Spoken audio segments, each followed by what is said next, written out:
에스겔서 24장부터입니다.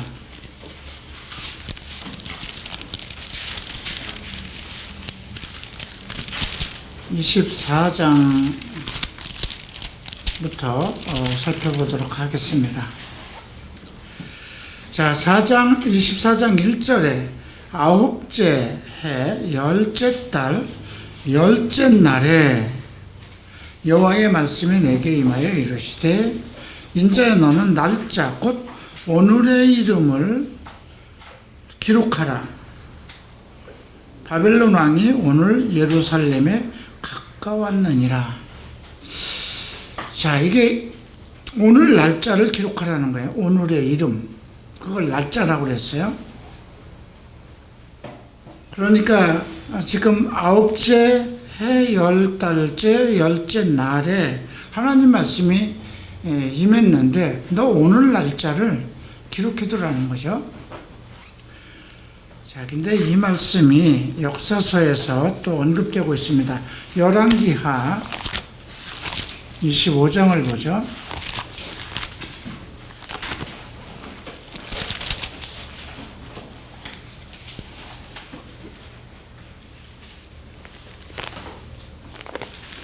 (25장) 1절에 시드기야 제9년 열째 달 10일, 정확하게 같은 날짜가 나오죠. 바벨론 왕의 느부갓네살이 그의 모든 군대를 거느리고 예루살렘을 치러 올라와서 그 성에 대하여 진을 치고 주위에 토성을 쌓음에 그 성이 시드기야 왕 제11년까지 포위되었다. 그러니까 지금 시드기야 왕 9년 열째 달 10일, 지금 24장에 에스겔서 24장에 나온 아홉째 해 열달째 열째 달 열째 날입니다. 같은 날이죠. 그날 하나님의 말씀이 임하셨어요. 그리고 이 날짜를 꼭 기록해두라고 그랬어요. 그런데 지금 열왕기하 25장에 느부갓네살 왕, 바벨론 왕 느부갓네살이 그 예루살렘을 치러 올라온 내용이 그대로 기록되어 있죠. 이 열왕기하 25장은 이제 열왕기상에서의 마지막입니다. 예. 그리고 지금 8절 보면, 열왕기하 25장 8절 보면 바벨론 왕 느부갓네살이 19째 해 5월 7일에 이거는 바벨론 왕의 그 즉위한 해가 됩니다. 바벨론 왕의 신복 시위대장 느부사라단이 예루살렘에 이르러서 그 모든 백성을 전부 다 잡아가는데 12절에 보면 시위대장이 그 땅에 비천한 자를 남겨뒀다고 그랬습니다. 비천한 자는 심신이 연약하고 불구자, 이렇게 움직일 수 없는 자, 그러니까 그들을 전부 다 이렇게 끌고 가야 되잖아요. 바벨론까지. 그렇게 끌고 갈 수 없을 정도로 정말 심신이 연약한 자들을 남겨두고 포도원을 다스리는 자와 농부가 되게 하라. 이제 그 예루살렘에도 이스라엘에도 포도원이 있으니까 그것을 이렇게 조금 나은 사람은 그것을 다스리는 자가 되게 하고, 또 나머지는 농부로 하게 하고, 나머지는 몽땅 다 사로잡아가는 거예요. 그러니까 이건 이제 마지막 이제 포로로 잡아가는 거죠. 자, 그리고 그것뿐이 아니라 성전의 놋기둥, 성전의 놋바다를 깨트려 그 놋을 바벨론으로 다 가져갔어요. 그 다음 14절 보면 가마들과 그 모든 도구들이죠. 놋그릇을 다 옮겨갔고요. 그 다음 15절에 보면 주발들, 그릇들, 금으로 만든 것이나 은으로 만든 것 모두 가져갔어요. 이건 솔로몬이 여호와의 성전을 위하여 만든 두기등과 바다와 받침들을 가져갔는데 이 모든 기구의 논무게를 헤아릴 수 없다고 그랬습니다. 이렇게 몽땅, 이제 이것은 우리가 그 히스기야 왕이 그 생명의 연장을 15년을 받은 후에 그 바벨론에서 대신들이 문병을 하러 왔죠. 근데 히스기야 왕이 으쓱해가지고 그 모든 보물들을 전부 다 보였습니다. 그때 이사야가 선언했죠. 당신이 그들에게 뭘 보여줬느냐 하니까 성 안에 있는 그 모든 것을 다 보여줬다. 그러니까 당신이 보여준 것은 다 빼앗길 것이다. 그렇게 예언한 것이 그대로 이루어졌는데 이것이 그대로 지금 그것을 에스겔이 예언하고 있는 것입니다.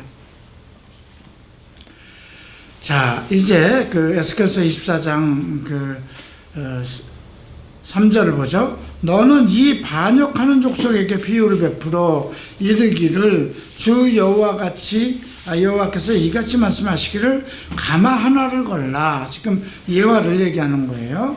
가마를 걸어서 물을 붓고 양떼에서 한 마리를 골라서 각을 뜨고 넓적다리와 어깨고기와 모든 좋은 덩이를 그 가운데 모아놓고 고른 뼈를 가득히 담고 그 뼈를 위하여 가마 밑에 나무를 삶아놓고 잘 삶되 가마 속에 뼈가 무르도록 삶을지어다.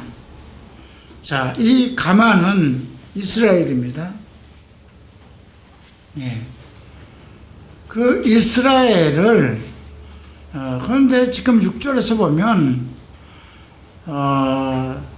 그러므로 주 여호와께서 이같이 말씀하셨느니라. 피를 흘린 성읍 녹슨 가마. 그러니까 성읍은 지금 도성 예루살렘을 얘기하는 거죠. 녹슨 가마라고 그랬어요. 녹슨 가마는 쓸 것이 없는 죄로 얼룩진 예루살렘 성을 얘기하는 겁니다. 그 속에 녹을 없이 하지 아니한 가마에 화 있을지어다. 일단 그 성읍이 예루살렘 도성이 더러워졌으면 정결케 그 회복돼야 되는데 그 죄를 그대로 가지고 죄로 더럽혀졌기 때문에 이제 그 제비 뽑을 것도 없이 그 덩이를 하나하나 꺼낼지어다. 그냥 몽땅 다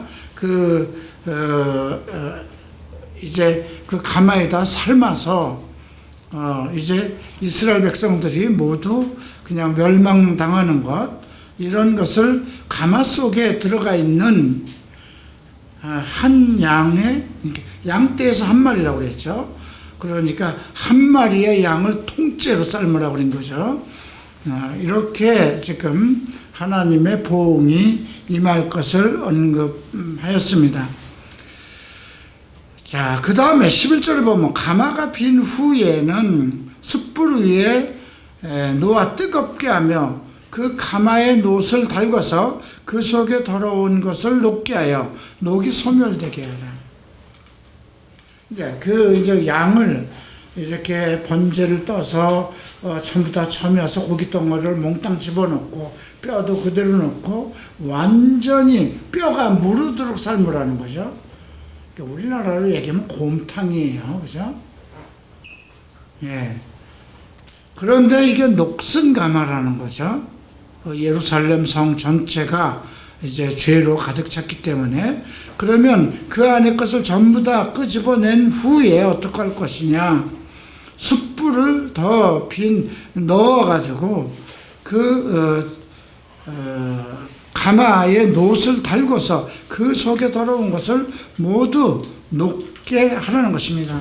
이건 무엇에 대한 비유냐면 이스라엘을 이제 통째로 바벨론 느부갓네살 왕에게 포로가 되어서 다 몽땅 사로잡아 간 거예요. 그래서 완전히 가마에다 집어넣고 이스라엘 백성을 통째로 완전히 이렇게 삶아서 버린다는 그런 것인데, 그것은 이제 재앙을 얘기하는 것이고요. 그 다음에 그렇게 해서 가마에다가 불을 더 지펴서 예루살렘에 곧 이스라엘 백성들의 모든 죄악을 완전히 깨끗게 하기 위해서 이런 징벌을 내린다는 것입니다. 그리고 14절에 나 여호와가 말하였은즉 그 일이 이루어질지라. 이건 반드시 이루어진다는 거예요. 하나님께서 말씀하셨기 때문에 이스라엘의 죄를 위해서 그 죄가 완전히 없어지는 것처럼. 그런데 롯은 가마를 불을 떼어서, 그러니까 그 속에 이제 원래는 가마라는 건 음식을 만드는 거잖아요. 근데 이스라엘 사람들을 통째로 넣어서 삶아내고, 그 다음에 빈 가마를 녹슬은 그 빈 가마를 또 불을 지펴서 그 가마 속에 있는 녹이 완전히 제거될 때까지 하라. 이스라엘 백성들은 완전히 포로로 가서 그들이 꼼짝달싹 못한 삶은 고기처럼 이스라엘 바벨론의 포로가 되고 살 것이고, 그 다음에 그런 걸 통해서 이스라엘의 백성들의 죄를 완전히 없애질 때까지, 그게 이제 70년이에요. 자, 내가 돌이키지도 아니하고 아끼지도 아니하며 뉘우치지도 아니하고 행하리니 그들이 곧 모든 행위대로 너를 재판하리라. 전혀 돌이킬 여지도 없고, 다시 그들을 그 행한 대로 그대로 하시겠다는 거죠. 자, 그리고 또 특별한 예언을 하십니다. 15절에 여호와의 말씀이 또 내게 임하여 인자야 내가 내 눈에 기뻐하는 것을 한 번 쳐서 빼앗으리니. 이건 내 눈에 기뻐하는 건 뭘까요? 에스겔의 아내예요. 너는 슬퍼하거나 울거나 눈물을 흘리거나 하지 말며 죽은 자들을 위하여 슬퍼하지 말고 조용히 탄식하며 수건으로 머리를 동이고 발에 신을 신고 입술을 가리지 말며 사람의 수상집에서 먹은 음식물을 먹지 말라. 마누라가 죽었는데 마누라를 그렇게 데려가겠다는 거예요. 한 번 쳐서 근데 슬퍼하지도 울지도 눈물도 흘리지 말고 초상집에서 먹는 음식물을 먹지 말라. 초상이 난 것처럼 하지 말라는 거예요. 근데 그렇게 내가 아침에 백성에게 말했더니 저녁에 내 아내가 죽었으므로 아침에 내가 받은 명령대로 행하였다. 그래서 37살에 에스겔의 아내가 사실 죽습니다. 자, 백성이 내게 이르되 내가 행하는 이 일이 우리와 무슨 상관이 있는지 너는 우리에게 말하지 아니하겠느냐. 지금 하나님께서 에스겔 내 눈에 이뻐하는 것을 내가 한 번에 쳐서 가지고 갔기 때문에, 그러고 나니까 아내가 죽었어요. 근데 아내가 죽어도 울지도 말고 슬퍼하지도 말고 눈물도 흘리지 말고 신을 신고 입술을 가리지 말고 수건으로 머리를 동이고 발에 신을 신고 조상집에서 먹은 음식물을 먹지 말라. 이것은 그냥 어떤 것을 뜻하냐면, 아내가 죽었어도 아내가 죽은 것처럼 슬퍼하거나 동요되지 말고 이제 무엇인가 새로운 일을 각오하는 사람처럼 신발에 신을 신으라는 겁니다. 머리를 동이를 수건으로 동이라는 건 뭐예요? 우리가 어떤 일을 계획하고 새로운 것을 계획할 때 이제 머리를 동이죠. 그리고 신발을 고쳐 신고 조상집과 같이 그런 음식물을 먹지 말고. 아내가 죽었는데 이렇게 하라는 건 참. 그런데 에스겔은 그대로 행했어요. 하나님 말씀대로. 그랬더니 사람들이 묻는 거예요. 야, 너희 아내가 죽었는데 너는 왜 울지도 않고 슬퍼하지도 않고 눈물도 흘리지 않고 머리는 왜 동이고.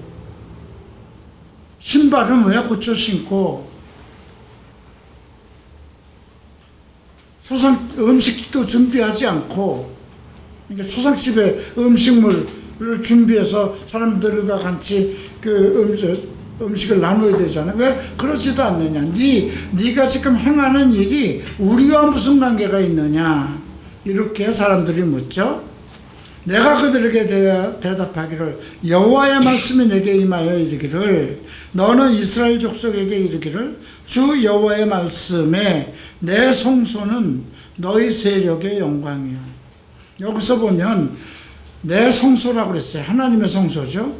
너희 세력의 영광이요, 너의 눈의 기쁨이요, 너희 마음의 아낌이 되거니와 내가 더럽힐 것이며 너희의 버려둔 자녀를 칼에 엎드리게 지게 하실 것이다. 이제 우리가 앞에서 양떼 중에서 한 마리의 양을 잡아서 각을 떠서 가마에다 넣고, 그 다음에 고기 덩어리를 전부 다 가마에다 넣고, 또 뼈를 다 정갈하게 다듬어서 가마에다 넣고, 뼈가 무르도록 익으라고 그러죠. 여기서 얘기한 양떼 중에 양 한 마리를 잡는다는, 이건 이스라엘 전체를 얘기하는 거예요. 이제 이스라엘을 가마에다 넣고 삶는 것처럼 뼈가 무르도록 그들이 받을 고통을 얘기하는 것입니다. 70년 동안 이스라엘 백성은 포로가 되어서 가마 속에서 정말 그 재앙을 그 가마 속에서 삶는 것처럼 아무것도 못하는 거예요. 그 무엇도 할 수 없는, 아무것도 할 수 없는 거예요. 그리고 언제까지냐? 그 가마는 녹슨 가마였다고 그랬어요.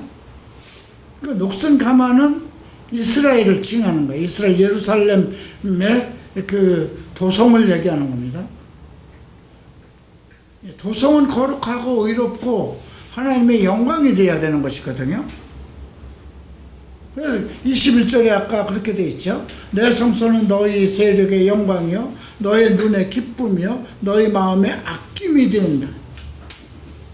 그런데 이들이 범죄함으로 예루살렘이 죄덩어리가 되게 버렸어요. 그게 이제 녹슨 가마예요. 그래서 거기에 사는 이스라엘 모든 백성들은 바벨론으로 포로가 되게 해서 가마솥에 고기를 삶는 것처럼 아무것도 못하게 그렇게 하고, 그 다음에 녹슨 가마는 그 음식을 다 퍼낸 후에 불을 지펴서 가마에 있는 녹이 완전히 없어질 때까지 불을 지핀다는 거죠. 달궈버린다는 거죠. 그거는 예루살렘이 완전히 온전해질 때까지, 그 사람들이 완전히 변하여 죄가 없어질 때까지. 그래 놓고 또 다시 다른 예를 드는데, 그냥 가마는 하나의 큰 가마솥은 하나의 비유를 얘기한 거잖아요. 근데 이제 실제적인 에스겔 안에 내 눈에 아끼지 않는 것, 내 눈에 기뻐하는 것, 자기 아내죠. 37살 이때가 에스겔 37살이면 가장 먼기왕성하고 예언자로서 학자로서 가장 충실할 때잖아요. 그죠? 제사장으로서 하나님에게 헌신하고 자기 가정과 아내를 돌보고 가장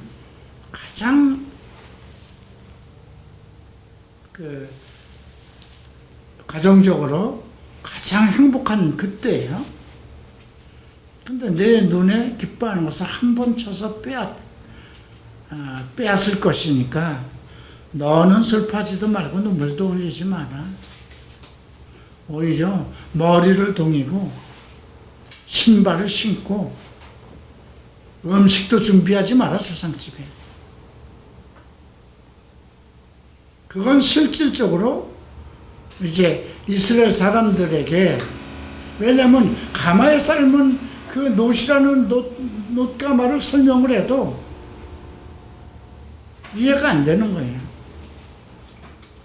근데 실제로 에스겔이 가장 사랑하는 아내가 죽었어요. 말씀이 떨어진 지 바로 여기 보면 18절에 보면 내가 아침에 백성에 말했는데 저녁에 아내가 죽었어요. 그죠? 하나님이 이렇게 말씀하셨다. 너의 눈에 가장 기뻐하는 것을 빼앗을 것이다. 근데 아침에 얘기했더니 저녁에 이렇게 됐어요. 그래서 그대로 하나님의 말씀대로 행했더니, 야, 이게 우리와 무슨 관계가 있느냐, 백성이. 그래서 지금 18절에 대답하는 거예요. 주 여호와의 말씀에 내 성소는 너희 세력의 영광이요 너의 눈에 기쁨이요 너희 마음에 아낌이 되었거니와 내가 더럽힐 것이며 너희 버려둔 자녀를 칼에 엎드러지게 할 것이다. 자, 이제 22절을 봅니다. 너희가 에스겔이 행한 바와 같이 행하여 입술을 가리지 아니하며 하나님의 음식물을 먹지. 이 입술을 가리지 않는다는 건 뭐냐면요, 사람이 죽으면 이렇게 입을 이렇게 치면서 어떤 애곡하는 그런 소리를 냈었거든요. 그래서 우리가 중동 같은 데 어떤 영화를 보면 사람이 죽으면 막 이렇게 우하고 입을 치죠. 그렇게 하지 말라는 거예요. 음식물을 먹지 말며, 이게 초상이 났어도 아내가 죽었어도 곡하지 말고, 초상집처럼 하지 말라는 거죠. 수건으로 머리를 둥인 채 발에 신을 신은 채로 두고 슬퍼하지 아니하며 울지도 아니하며 죄악 중에 패망하여 빛을 바라보고 탄식하리라. 그러니까 너희가 몽땅 그렇게 될 것이, 이스라엘 전체가 이런 상황이 될 것이라는 걸 얘기하는 겁니다. 이것이 너희에게 표징이 된다고 그래요. 어떻게 보면 에스겔 개인적으로 보면 참 슬픈 일이에요. 왜냐하면 가마솥을 가지고 얘기를 했다든가 무슨 포도원이나 포도나무를 가지고 예증을 했다면 이해가 되는데, 자기 아내잖아요. 자기 눈에 기뻐하는 아내. 그러니까 그대로 표징이 돼버린 것이니까. 그래서 24절에 에스겔이 너희에게 표징이 되리니 그가 행한 대로 너희가 다 행할지라. 이 일이 이루어지면 내가 주 여호와인 줄 너희가 알리라. 이런 일이 그대로 백성들 속에서 이루어져야만 그때서야 하나님이시구나. 그만큼 하나님의 말씀에 대해서 둔감했다는 거죠. 바로 어떤 말씀이 떨어지면 바로 받아들일 그런 마음이 없었다는 거예요. 그 말씀대로 사실화 됐을 때, 하나님 말씀이었구나, 여호와였구나. 네. 오늘날 우리는 어떨까요? 우리도 성경을 계속 보잖아요. 에스겔이 하나님의 말씀을 받아서 얘기한 건 다 성경이에요. 그러면 우리는 어떨까요? 우리는 사도들이 한 말을 그대로 다 받았잖아요. 성경에 기록되어 있는 거잖아요. 예수님이 다 말씀하셨어요. 모든 일에 대해서 말씀하셨어요. 어떻게 살아야 되는지에 대해서, 공의가 무엇인지, 어떤 것이 심판을 받는지, 음행에 대해서, 간음에 대해서, 모든 죄에 대해서 몽땅 얘기를 했어요. 그리고 죄의 결과가 이럴 것이다, 기록되어 있어요. 그런데 설마 이건 그냥 성경에 기록된 말씀이지. 경전으로 들으려고 그러는 거예요. 그냥 종교적인 경전. 부처가 말한 경전, 공자가 말한 경전, 예수가 말한 경전. 우리가 살아있는 말씀이라는 거. 세대한 살아있는 하나님의 말씀이라는 거. 근데 그 일이 이루어지고 나서야 하나님, 그래, 이게 하나님이 하신 말씀이었구나.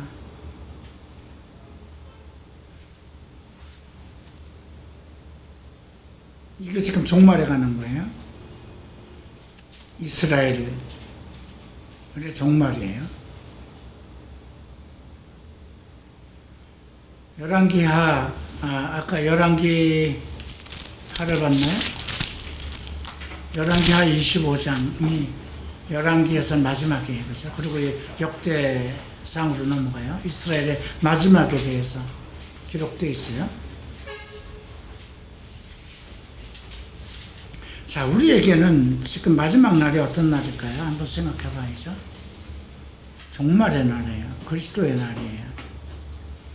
그리스도의 날이란 그리스도께서 오시는 날이지만 그리스도의 심판의 날이기도 해요. 근데 우리는 믿지 않는 자들을 심판하실 것이다. 믿지 않는 자는 이미 심판을 받은 거라 전제가 됐어요. 그들은 믿지 아니함으로 이미 심판을 받은 것이다. 그래서 사도들이 얘기한 모든 내용들, 죄에 관한 내용들, 구약을 끌어서 얘기하고 이스라엘을 증거로 얘기하고,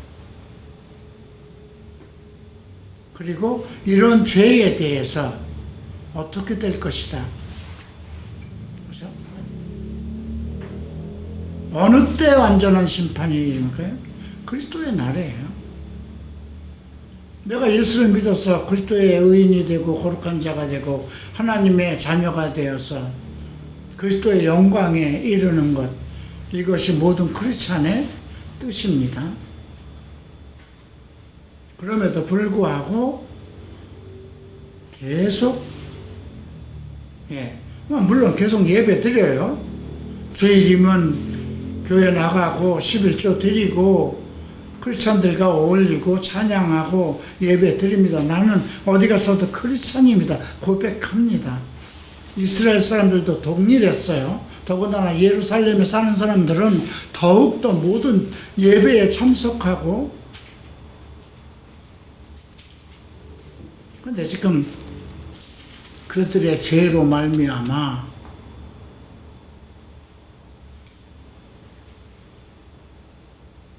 이런 심판이 임한다고 지금 에스겔을 통해서 경고하고 예언한 겁니다. 그래서 오늘 우리가 이 예언의 말씀을 들을 때, 오늘 이 말씀을 우리가 과거의 이스라엘의 역사책으로 배운다면, 이순신 장군의 이야기를 보듯이, 세종대왕의 역사를 공부하듯이, 그건 역사책이잖아요. 그죠? 계시가 아니잖아요. 근데 이렇게 우리가 또 오해하는 것이 있어요. 대선지서, 소선지서, 구약에 얘기한 그것이 하나님의 예언이다. 근데 성경은 계시라고 했어요. 계시는 또 다른 이야기예요. 아직 계시가 모든 성경이 완성이 되어 있지만 계시는 지금 진행 중에 있고요. 최종적인 종결이 예수님의 오실 때에 완료가 되는 거죠. 우리는 그 진행형 속에 살아가고 있어요. 근데 하나님의 말씀, 계시의 말씀, 우리의 모든 삶의 문제, 죄의 문제에 대한 말씀을 듣지 못하였다면 그것은 두 가지예요. 교회를 잘못 선택했던가, 내가 듣지 않았던가. 그죠?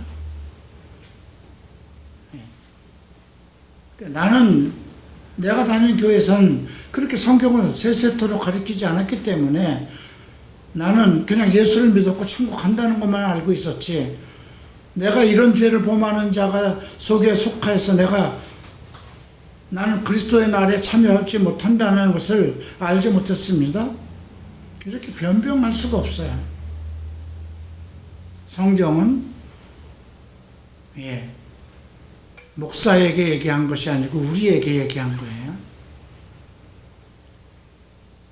그리고 또 목사가 만약에 세움을 받고 성경을 바르게 모든 걸 가르치지 아니했다면 그건 그 목사의 책임이에요. 그죠? 그러나 그 목사를 따른 사람들이 나는 우리 교회에서 이걸 가르치지 않았기 때문에 이 변명은 얘기할 수가 없다는 거예요. 왜? 나는 너에게 그 교회를 지정해 준 것이 아니고 이 땅에는 말씀을 다 가르치는 교회도 있기 때문에, 그죠? 내가 선택한 거잖아요. 여러분들이 갈보리 체포로 온 거 여러분이 선택한 거예요. 과거에 다니던 교회도 여러분이 선택한 거예요. 그죠? 그래서 내가 듣지 못하였기 때문에 죄를 지었습니다. 말을 할 수가 없다는 거예요.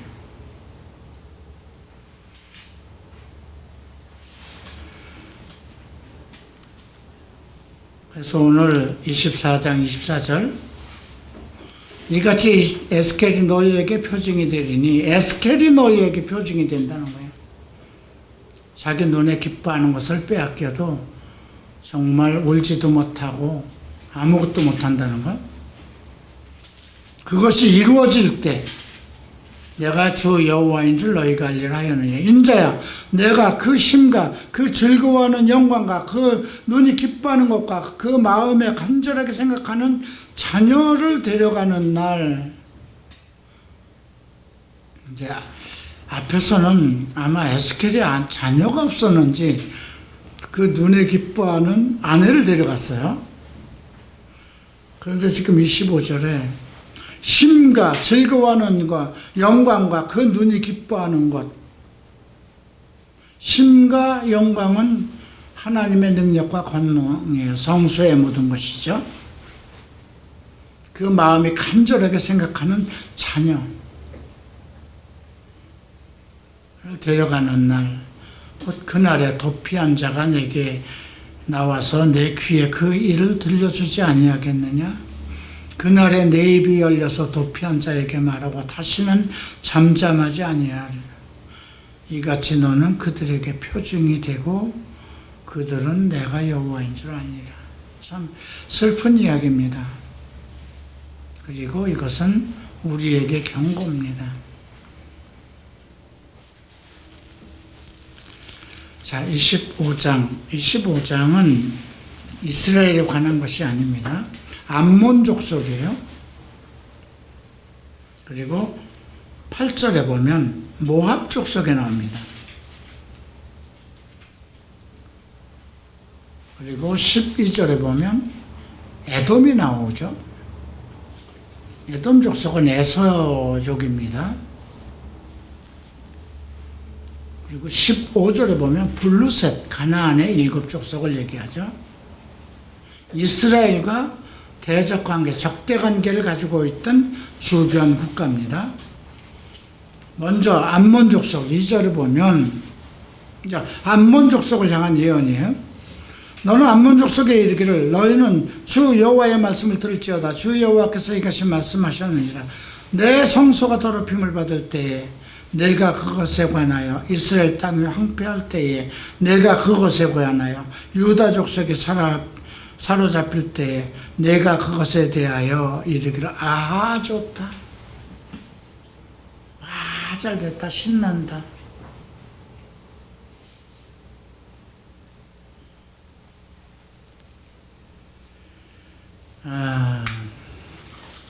참 원래 이 암몬족이나 모압족은요, 아브람이 그 갈대아 우르에서 나올 때 데리고 나오는 롯의 딸들로 시작된 거죠.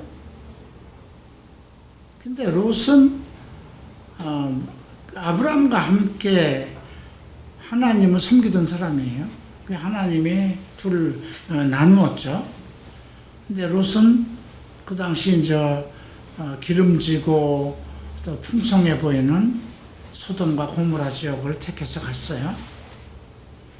그런데 창세기 19장을 보면 그 땅에 너무 더럽고 폐역하고 뭐 동성애까지 만연되고 그래서 하나님께서 천사 둘을 보내서 심판하시기로 작정을 하였죠. 그때 이제 롯이 그 소돔성의 책임 관리였어요. 그 천사 둘을 맞이해서 자기 집으로 데려갔는데 그 동네 사람들이 남자들이 나이가 많든 젊든 그 수많은 사람이 몰려와서 너희 집에 들어온 사람을 우리에게 달라. 우리가 그와 상관하겠다. 관계를 맺겠다. 소돔성에 있는 동성애자들이 그렇게 나이 든 사람이나 청년이 모두 달려왔다면 얼마나 아름다운 사람이었을까요? 그때 롯이 얘기하죠. 이것은 악한 일이다. 그러지 말라. 내게 아직 결혼하지 않은 딸들이 있으니 그들을 줄 테니까 이렇게 얘기하죠. 결국 롯이 이제 하나님께서 롯을 구원하고 내게 속한 가족들을 데리고 나오라고 합니다. 근데 결국은 딸 둘만 데리고 나오죠. 근데 문제는 이제 그 두 딸이 이제 소돔성이 다 타버리고 멸망을 받고 사람이 다 죽은 걸 알고 이제 자손을 잊지 못하잖아요. 예. 그래서 이 땅에는 의인이 없으니 우리가 아버지로 해서 의인을 남기자. 그렇게 하고 아버지에게 술을 먹이고 큰딸이 자고 아들을 낳고 둘째 딸도 자고 아들을 낳고 그것이 이제 모압, 암몬과 모압입니다. 그러니까 성적으로 그러니까 의롭다고 하는 것에 대한 의의 기준과 하나님의 뜻에 대해서 바로 알지 못했죠.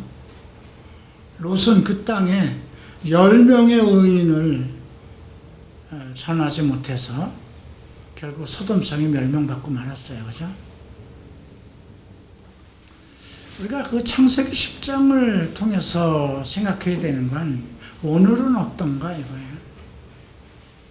롯은 목사라고 생각하면 돼요. 교회라고 생각하면 돼요. 복음을 얼마나 많이 전했느냐, 얼마나 교회가 성되고 얼마나 많은 사람들이 모여들었느냐. 롯은 그 성에 관료가 되었다고 그랬어요. 그가 목자임에도 불구하고 원래는 하나님의 복음을 알고 그 땅에 들어간 사람은 복음을 위해서 살아야 되는데 관료가 되었다는 거죠. 지금도 많은 교회가 정치색을 띠고 있잖아요. 그죠? 교단들이 행하는 이런 모든 것을 보면. 근데 교인이 뭐 몇만 명이냐, 몇천 명이냐. 네, 그것이 중요하지는 않아요. 예수님은 12 제자를 키우셨어요. 그죠? 그리고 12 제자에게 맡기셨어요.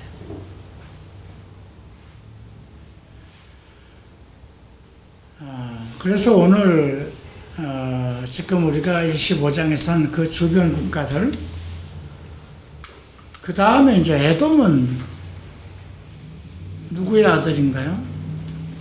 에서니까 이삭의 아들 야곱의 형제예요.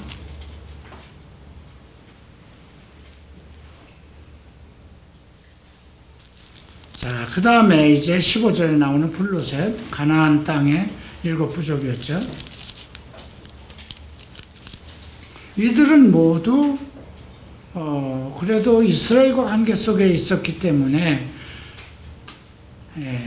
어떤 정말 그 아름다운 나름대로의 어떤 선한 것을 택할 수 있고 선한 것을 얻을 수도 있었어요. 그랬음에도 불구하고 이들은 하나님이 택한 이스라엘 민족에 대해서 항상 그들이 망하기를 바라고 있었다는 거죠.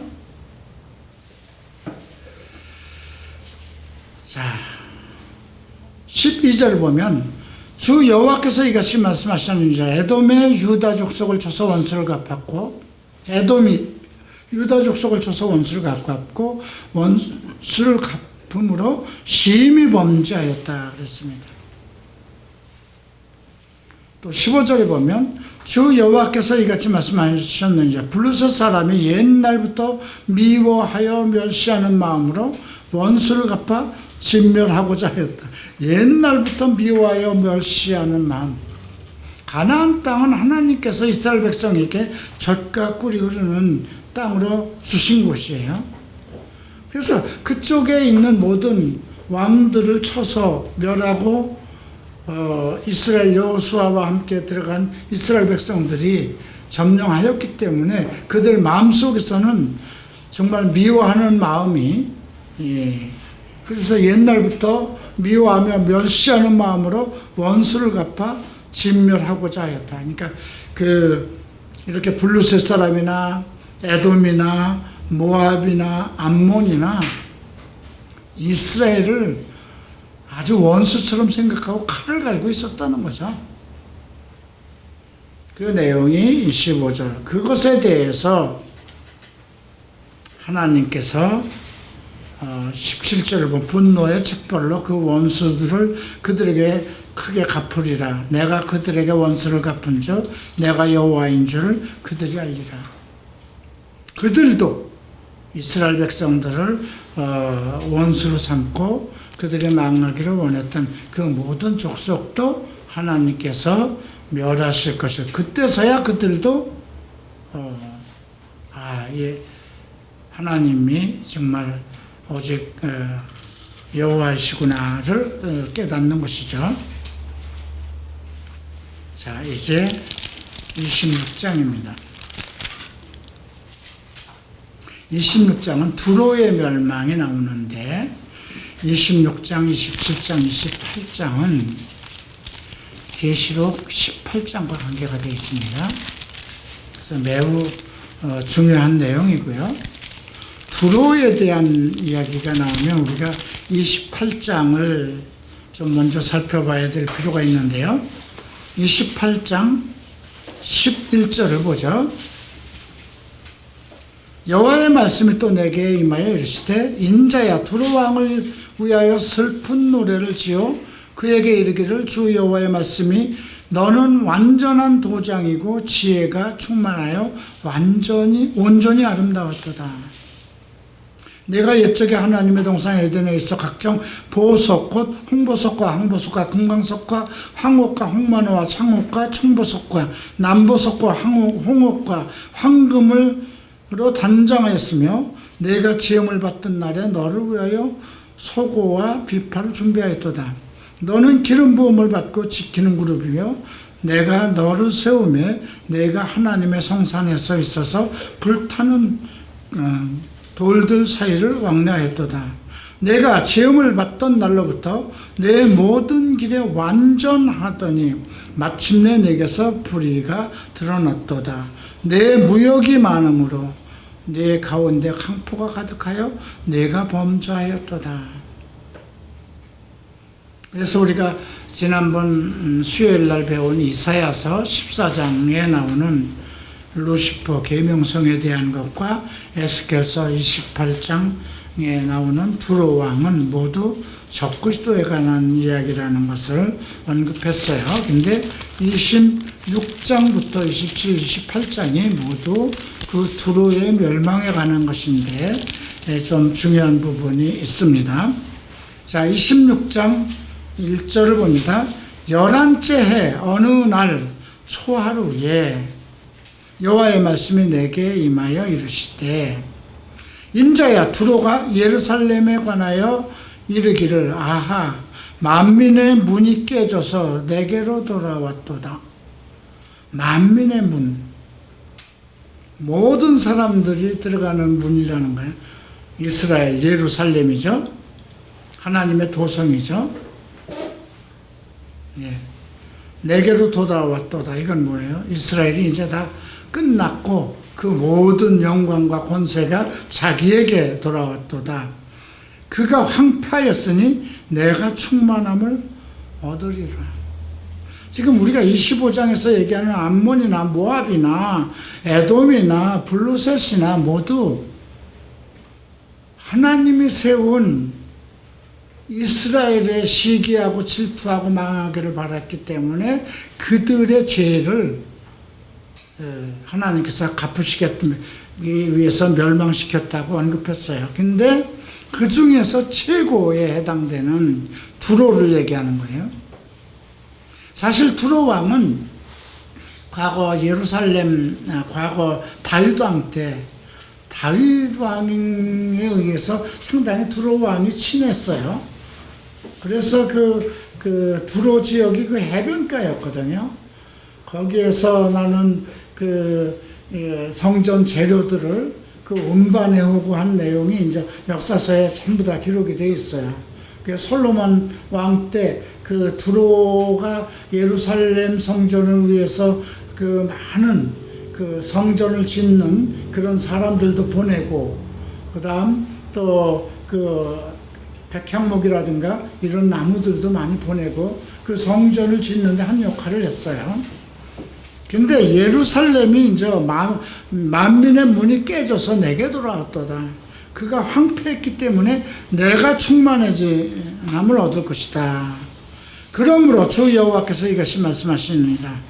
두로야, 내가 너를 대적하여 바다가 그 파도를 굽이치게 함같이 여러 민족들이 와서 너를 치게 하리니 그들이 두로의 성벽을 무너뜨리며 그 망대를 헐 것이요 나도 티끌을 그 위에 쓸어버려 맨 바위가 되게 하며 바다 가운데 금을 치는 곳이 되게 하리니 내가 말하였습니다. 주 여호와의 말씀이라. 그가 이방의 노략거리가 될 것이다.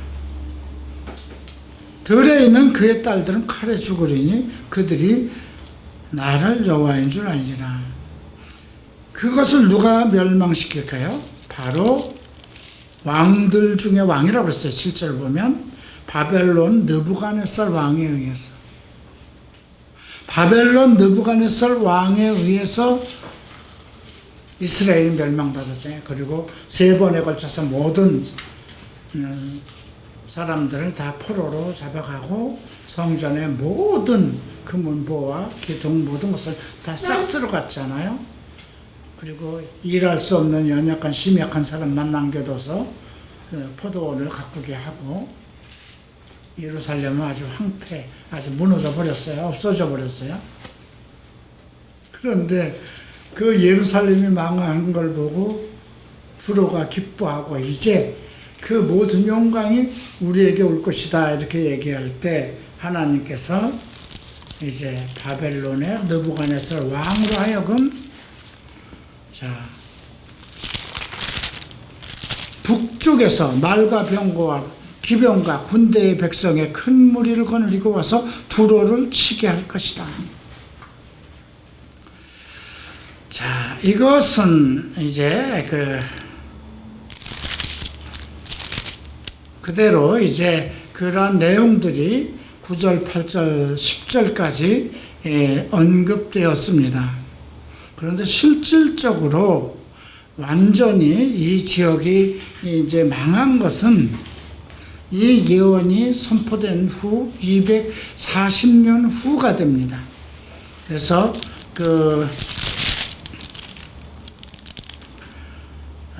왜냐하면 실제로 싸움이 두로가 망한 것은 BC 586년도에 시작이 됐지만 전쟁이 그 13년간 계속 길게 이어집니다.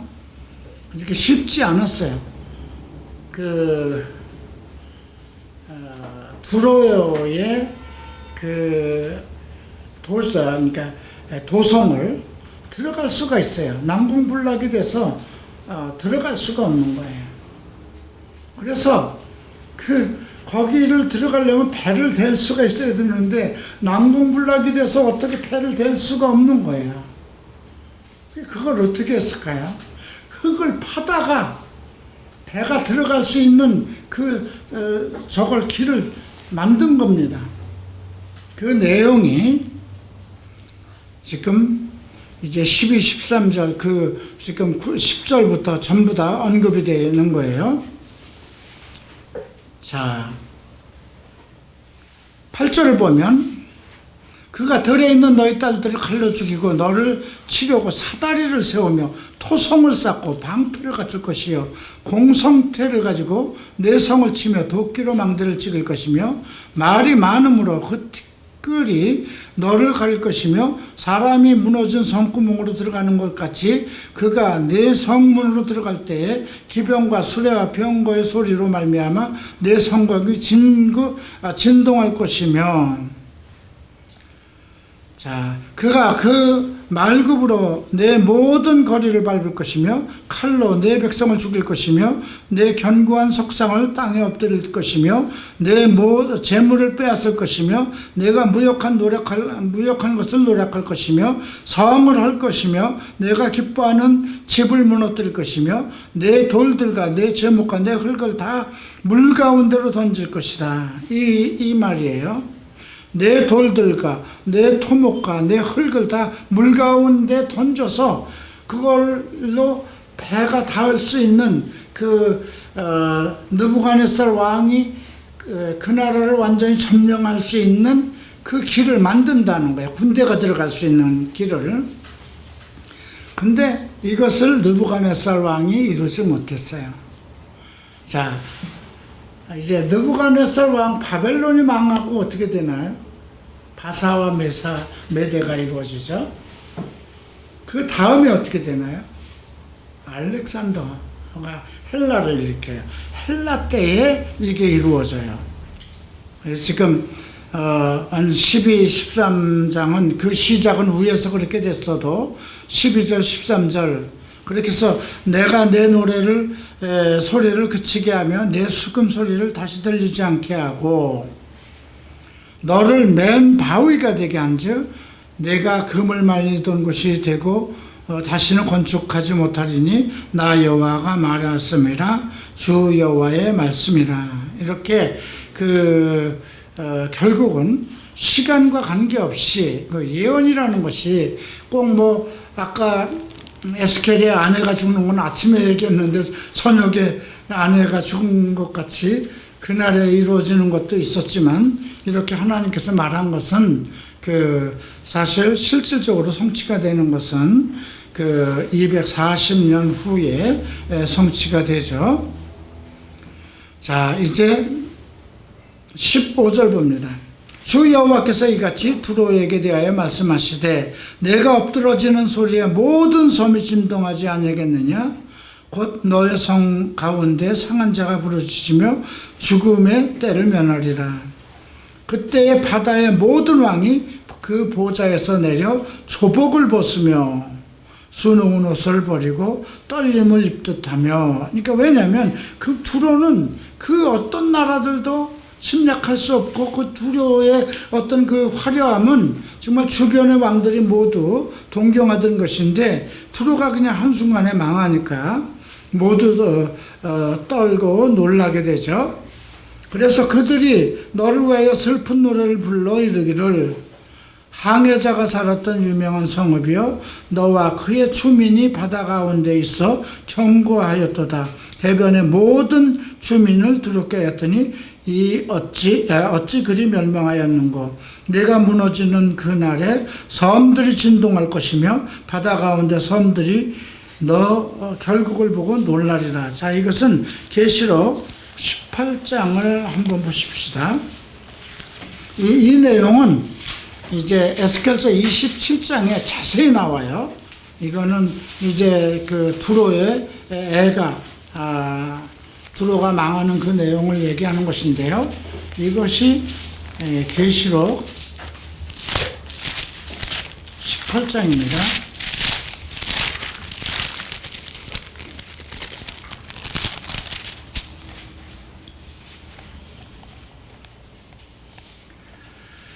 자,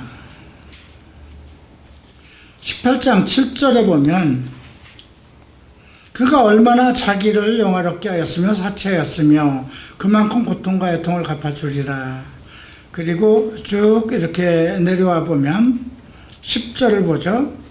그의 고통을 무서워하여 멀리 서서 이르되 화이토다 화이토다 큰 성 견고한 성 바벨론이여 한 시간에 내 심판이 이르렀도다. 땅의 상인들이 그를 위하여 울고 애통하는 것은 다시 그들의 상품을 사는 자가 없을 것이다. 그리고 이제 12절 13절 그들이 화려함을 누렸던 것을 얘기하고요. 그 다음 14절에 보면 바벨론아 내 영혼이 탐하던 과일이 내게서 떠났다 이렇게 언급하고 있습니다. 그리고 이제 17절 그가 부한 그의 그러한 부가 한 시간에 망하였도다. 모든 선장과 각 철을 다니는 선객들과 선원들과 바다에서 일하는 자들이 멀리 서서 그가 불타는 연기를 보고 외쳐 이르되 그 이 큰 성과 같은 성이 어디 있느냐. 티끌을 자기 머리에 뿌리고 울며 애통하며 외쳐 이르되 화이토다 화이토다 이 큰 성이여 바다에서 배부리는 모든 자들의 너의 보배로운 상품으로 치부했더니 한순간에 망하였도다. 이건 바벨론 성을 가지고 언급하는 것입니다. 그런데 지금 우리가 에스겔서 28장에서 아까 살펴봤듯이 그 28장 12절부터 나오는 건 두로 왕이 그 적그리스도를 언급하는 거라고 그랬죠. 이사야서 14장에서 나온 것처럼. 그렇기 때문에 이것은 이제 그 계시록 18장에서 얘기하는 바벨론 왕을 얘기하는 것인데요. 적그리스도와 관계되는 것이라는 것을 전제로 하고 이 에스겔서 6장 27장을 보면 될 것입니다. 자, 이제 27장까지 오늘 보도록 하겠습니다. 자, 인자야 너는 두로를 위하여 슬픈 노래를 지으라 그러죠. 두로의 애가입니다. 자, 너는 두로를 향하여 이르기를 바다 어귀에 거주하여면서 여러 섬 백성과 거래하는 자여 주 여호와께서 이같이 말씀하시되 두로야 내가 말하기를 나는 온전히 아름답다 하였도다. 이거 아까 에스겔서 28장 12절에도 그렇게 나왔죠. 두로야 내가 말하기를 나는 온전히 아름다웠도다. 이제 앞으로 적그리스도가 나타났을 때 그가 온전하기 때문에 부족함이 없고 이 사람이 바로 그리스도다 할 정도의 그 상황을 얘기하는 거예요. 앞으로 이제 러시아를 중심으로 해서 중동 이스라엘을 전쟁이 일어나죠. 에스겔서 38장에 있는 것처럼. 그래서 이스라엘과 정말 그 주변 국가들이 크게 피해를 입죠. 이제 그때 아마 유럽 연합이 에베소에 일어나고 유럽 연합 중에 한 사람이 두각을 나타내겠죠. 그래서 이스라엘과 이스라엘이 지금까지 소원하고 계속해서 싸워온 그 예루살렘 성전을 이제 적그리스도가 지어줄 것입니다. 그러니까 그건 이제 7년 대환란 중에 3년 반 후에 일어날 거예요. 근데 우리가 생각하는 건 지금 오늘이라는 시간이 어느 시점 정도에 와 있을까? 그죠? 예측을 좀 해봐야 되지 않겠어요? 바울은 디모데서에서 그렇게 얘기했죠. 그날은 도적같이 임할 것이 아무도 모른다고 그랬어요. 그러나 너희는 빛의 자녀이기 때문에 그날이 도적같이 임하지 못할 것이라는 거예요. 그것은 그날이 언제다 완전히 알게 된다는 것이 아니라 빛의 자녀, 진리의 아들들, 말씀을 아는 자들이기 때문에 말씀을 통해서 그날을 예측할 수 있다는 거예요. 그날을 예측한다는 것은 우리가 들림을 받고 우리가 거룩한 백성으로 그리스도의 영광에 들어갈 날을 준비하는 걸 얘기하는 거잖아요. 그래서 지금 이 오늘 에스겔서 27장 3절에 두로야 내가 말하기를 나는 온전히 아름답다 하였도다. 내 땅이 바다 가운데 있으며 너를 지은 자가 내 아름다움을 온전하게 하였다. 바다 가운데 있기 때문에 너를 지은 자가 내 아름다움을 온전하게 하였도다. 근데 여기서 너를 지은 자는 누굴까요? 바다 가운데 있으며 너를 지은 자가, 그러니까 그 상업입니다. 돈과 재물이죠. 그러니까 지금 어쨌든 그래서 에스겔서는 우리가 두 가지를 봐야 돼요. 계시록에서도 보면 먼저 이제 상업도시가 멸망받고 그 다음에 이제 적그리스도가 멸망받고 영적인 바벨론, 그 다음에 상업 바벨론, 이 두 가지로 이제 그 심판이 있는 것을 알 수가 있죠. 5절 스닐의 잣나무라고 얘기를 합니다. 스닐은 헤르몬 산에서 나오는 정말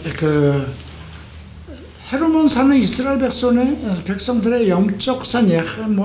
1년 내내 눈이 덮여 있고 거기서 녹아내리는 그 물이 이제 요단강으로 내려오는 그러한 것이기 때문에 거기서 스닐의 잣나무로 내 판자를 만들었다는 것은 그만큼 영산에서 자란 그 나무들로 그 판자를 만들었다는 것을 언급하였고요. 너를 위하여 레바논의 백향목을 가져다 돛대를 만들었도다. 레바논의 백향목은 뭐예요? 그걸로 성전을 지을 때 쓴 것이니까요. 바산의 상수리 나무라고 그랬습니다. 내 노를 만들었으며, 그러니까 이것은 이스라엘 두로의 하나의 그 배로 상징을 했고요. 그 두로가 만들어지는 그것을 과정을 얘기한 것, 상징을 얘기한 것입니다. 바산의 상수리나무로 내 노를 만들었으며 기띔의 황양목으로 상아를 꾸며 갑판을 만들었도다. 자, 그 주변에 가장 각 나라의 최고의 보물들로 만드는 거예요. 7절 보면 애굽에 수놓은 가는 배로 돛을 만들어 깃발을 삼았다고 그랬어요. 예. 그 다음 시돈이 나오네요. 8절. 시돈의 아르랏 주민들이 네 사공이, 시돈 사람들은 바닷가 사람들이기 때문에 배를 잘 짓습니다. 사공이 되었으며 두로야 내 가운데 있는 지혜자들이 네 선장이 되었다. 두로의 최고의 지도자가, 지혜 있는 자가 선장이 되었어요. 그발의 노인이라고 그랬어요. 그발은 항구 도시고 사도행전에 나오는 베니게의 항구입니다. 노인들과 지혜자들이 네 가운데서 배의 틈을 막는 자가 되었고, 그 다음 바사와 룻과 붓이라고 그랬어요. 붓은 리비아죠. 네. 네 군대 가운데 병정이 되었고, 내 가운데서 방패와 투구를 달아 내 영광을 나타냈죠. 이 나라들은 나중에 이제 러시아 곡국의 러시아와 결부돼서 예루살렘을 침략합니다. 아르왓 사람과 네 군대는 네 사방성 위에 있었고, 12절 다시스는 스페인이라고 하는데요. 각종 보화가 풍부함으로 너와 거래하였으며 은과 철과 주석과 납을 내 물품과 바꾸어 갔다. 야완과 투발과 메색은 어딥니까? 이건 러시아입니다. 소비에트 연방이고요. 메색, 투발과 야완. 야완은 유럽을 얘기합니다. 야벳의 자손들이니까요. 내 상인이 되었으며, 투발은 러시아고요. 사람과 녹그릇을 가지고 내 상품을 바꾸어 갔도다. 전 세계가 지금 집중이 된 거예요. 도갈마가 사실 러시아가 됩니다. 도갈마 족속은 말과 군마와 노새를 내 물품과 바꾸었으며, 드다는 아라비아입니다. 사우디아라비아라고 생각하면 되겠고요. 내 상인이 되었으며 여러 섬이 너와 거래하며 상아와 박달나무와 내 물품. 여기에 지금 그 당시 최고의 어떤 영광을 누리던 모든 나라가 다 들어와 집중이 되었다는 거죠. 앞으로 그렇게 되는 거예요. 지금 우리가 볼 때 강대국으로 보면 미국, 아직은 미국이죠. 중국이 이렇게 대항을 하고 있어도 대치 국면에 있을 뿐입니다. 러시아는 이미 한물 갔어요. 근데 러시아가 배가 고파서 이제 어쩔 수 없어서 이스라엘을 중심으로 해서 중동을 칩니다. 그쪽을 이제 석유와 지하자원과 관계가 있는 거죠. 근데 하나님이 러시아를 완전히 폭망하게 만들어요. 그러고 나니까 이스라엘 그 지역이 완전히 이제 초토화됐을 때 유럽이 가서 거기를 다시 회복시키는 거죠. 그때 이제 적그리스도가 나타납니다. 그러니까 앞으로 유럽이 얼마나 주변 모든 국가들로부터 꼼짝 못하는 그 상황이 될 정도로 가장 세계의 중심이 되겠다는 것을 우리가 이걸로 볼 수 있죠. 16절 봅니다. 너의 제품이 풍부함으로, 제품이라고 그랬어요. 아람은 너와 거래하였으며 남보석과 자색과 배와 수 놓은 것과 가는 배와 산호와 홍보석 내 물품으로 바꾸어 갔으며, 유다가 나옵니다. 유다와 이스라엘 땅 사람이 내 상인이 되었으며, 또 18절 봅니다. 너의 제품이 많고 모든 보화가 풍부함으로 다메섹이 너와 거래하였으며 헬본 포도주와 흰 양털이 너와 도왔도다. 28절에 이제 드단이 나오고 19절에 보면 야완이 나오는 걸 보니까 유럽이죠. 드단은 사우디아라비아라고 보시면 되겠어요. 그 다음에 21절 아라비아와 게달.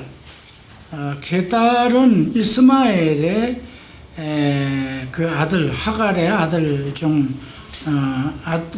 하갈의 아들 이스마엘의 12아들 중 둘째가 게달입니다. 그 다음 22절 스바가 나오죠. 리아마의 상인들도 너의 상인들이 되었음을 언급하고요. 하란도 나옵니다. 그 다음 24절 봅니다. 이들이 아름다운 물품과 청색 옷과 수놓은 물품과 빛난 옷과 옷을 백향목 상자에 담고 노끈을 묻어 가지고 너와 거래하여 내 물품을 바꾸어 갔도다.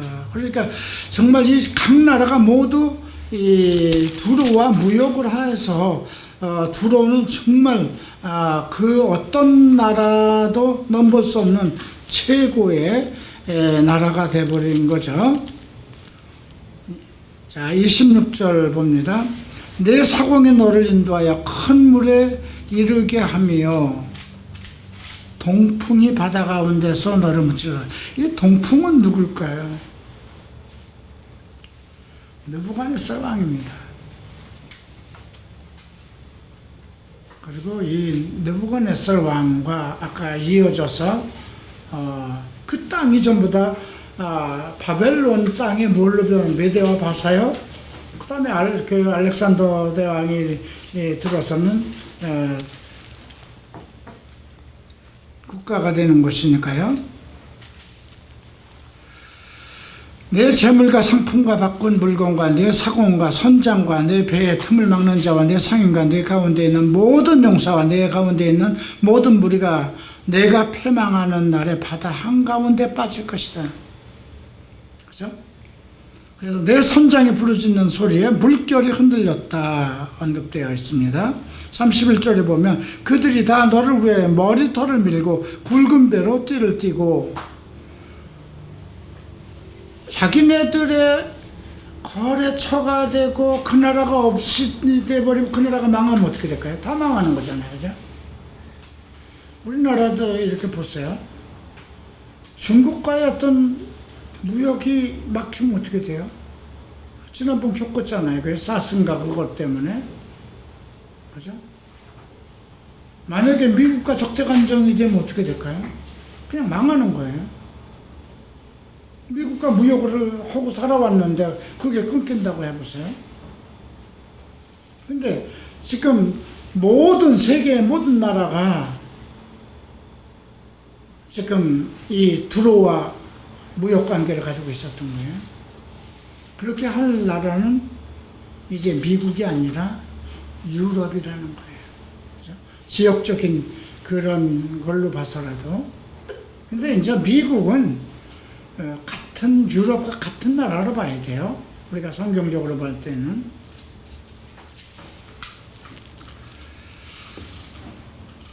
자, 28절에 내 선장이 부르짖는 소리에 물결이 흔들릴 것이다 언급되어 있고요. 31절에 그들이 다 머리털을 밀고 굵은 배로 띠를 띠고 마음이 아프게 슬피 온다고 그랬고요.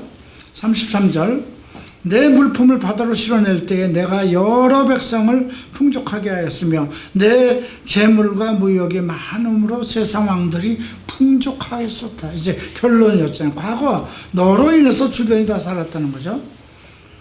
그런데 내가 바다 깊은 데에 파손할 때 내 무역품과 내 승객이 다 빠져. 이거 지금 계시록 18장 19절 얘기하는 거예요. 섬의 주민들이 너로 말미암아 놀라고 왕들이 심히 두려워하여 얼굴에 근심이 찼도다. 많은 민족이 상인들이 다 너를 비웃으며 내가 공포의 대상이 되고 내가 영원히 다시 잊지 못하리라. 이제 그리스도가 올 때에 이제 적그리스도의 나라, 적그리스도를 세운 나라가 열왕이잖아요. 그죠? 우리가 그 열왕의 나라, 열발꾸락이 어디냐. 뭐, 성경학자들이 지금까지 모두 유럽으로 지목하고 왔어요. 근데 역사적으로 봐도 또 앞으로 계속 이어져가는 세계 정세나 이런 걸 봐도 뭐 유럽이 맞을 것 같아요. 그러면 적그리스도는 지금 나와 있을 거예요. 사람이니까, 그죠? 사람의 아들 중에 하나니까요. 만약에 그가 지금 뭐 고등학교 학생일 수도 있고요, 대학교 학생일 수도 있고요, 아니면 기업의 총수일 수도 있고요, 어쩌면 정치가 중에 하나일 수도, 이거 어차피 적그리스도 통치자가 되는 거니까 정치가로 입단하겠죠. 근데 유럽을 보면 대통령들이 점점 나이가 많은 사람인가요? 젊은 사람인가요? 미국을 보면 지금 뭐 바이든이 80이 되고 뭐 우리나라에서도 그렇게 나이 든 사람은 대통령으로 와도 아무리 유명한 사람이면 안 돼요. 그죠? 근데 미국은 아직 뭐 트럼프도 그렇고 바이든도 그렇고 7, 80이 다 됐어요. 근데 유럽에는 보면 그 수상들이 전부 다 젊어요. 그죠? 영국도 그렇고 프랑스도 그렇고. 근데 그 유럽 중에 영국이 지금 이렇게 유럽연합에서 나왔잖아요. 저는 다시 합해질 거라고 생각돼요. 우리가 다니엘서도 보면 하나가 나갔고 하나가 죽은 것 같았는데 또 다시 일어서는 것이 나타나고. 그래서 앞으로 우리가 국제 정세를 좀 자세히 살펴봐야 돼요. 그 틈바구니에 이제 한국이 있는데 우리가 어떻게 살아야 될 것인가. 지금 이제 오늘 에스겔서에서 두로의 멸망, 적그리스도를 일으킨 그 나라와 적가 멸망받을 것인데 28장에 와서 이제 그러면 그 두로의 통치자가 누구냐, 그리고 그는 어떻게 될 것이냐, 이것이 28장에서 나옵니다. 다음 주에 이 부분을 살펴보도록 하겠습니다. 기도하고 마치죠. 존귀하신 주님 감사합니다. 이스라엘 역사 에스겔서를 통해서 우리가 이 종말의 날에 있을 일들을 살펴봅니다.